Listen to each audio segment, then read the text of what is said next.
The Aces lose 98-87 against the Minnesota Lynx. From the opening minutes, the Lynx had control of the game. The Aces kept it close for a while, but the Lynx were just too strong offensively for them to ever take the lead. Courtney Williams had a season high of 22 points and 10 assists, 7 rebounds. Every Lynx starter got into double digits. Nafisa Collier had 23 points, 4 assists, and 7 rebounds. Maisha Hines-Allen, in her debut, had 8 points, a steal, 2 assists, and 4 rebounds in 14 minutes. They shot 59.4% from the floor, 57.9% from 3. They out-rebounded the Aces by 3 rebounds and had 3 more turnovers. So what really happened? Frankly, Minnesota was just a better team on both ends of the court, and they were better coached. Defensively, the Aces weren't communicating on switches. They played man-to-man the entire game, and they got the same results the entire game. At this point, Becky Hammon needs to stop doing press conferences, send an assistant and tell them it's for your mental health, whatever you need to do, because she's losing favorability.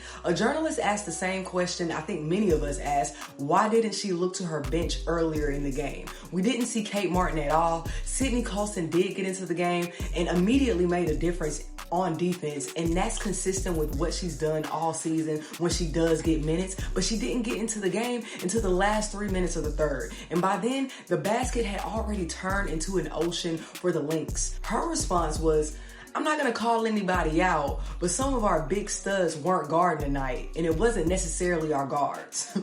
Number one, you made that pretty descriptive as to who you were talking about. And number two, that's not even what you were asked to answer. Instead of taking accountability in what possibly was a mismanagement of your personnel, you blame your players. I don't see how that's motivating or how it's gonna help their morale this deep in the season.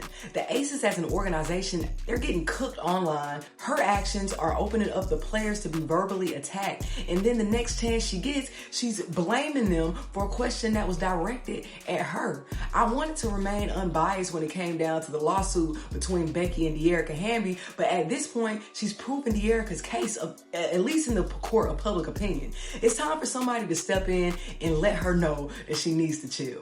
But back to the game.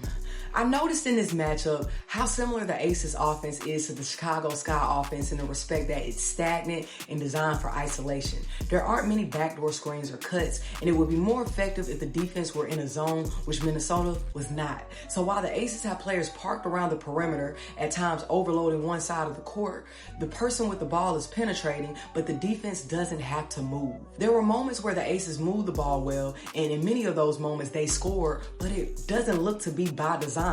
Also, how deep is the playbook? These teams have to have more than one set, and I really didn't see much change in the offense throughout the game. Speaking of lack of movement, the trade deadline has passed, and the Aces didn't make any changes to their roster other than extending Kia Stokes' contract for 2 more years. I'm honestly perplexed on why. She can be a good defender. She's 6'3", and she's a true center. She averages a point a game. The best teams in the league right now are teams that are getting production offensively out of every player on the court. It's not going to work to only rely on A'ja Wilson. It's not going to work to only rely on Jackie Young.